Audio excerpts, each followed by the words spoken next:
Bhavnagar Sir T હોસ્પિટલમાં fire વિભાગે દર્દીઓના જીવ જોખમમાં મૂક્યા। રાત્રે દર્દીના વોર્ડમાં ફાયર વિભાગની મોકડ્રીલ યોજાતા દર્દીઓ પરેશાન। જે વોર્ડમાં દર્દીઓ એડમિટ છે ત્યાં મોકડ્રીલ કરાતા સફોકેશન વધ્યું। હોસ્પિટલમાં દર્દીના વોર્ડ પાસે મોકડ્રીલ કરતા વોર્ડમાં ધુમાડાના ગોટે ગોટા ઉઠ્યા। ફાયર સ્ટાફ પોતાની કામગીરી બતાવવા માટે બીજાના જીવ જોખમમાં મૂકતા નજરે ચડ્યા।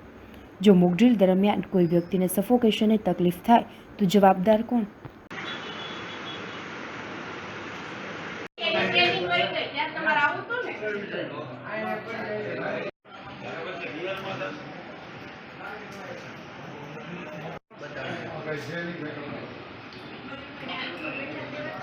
अंदर गड़ी जाओ गड़ी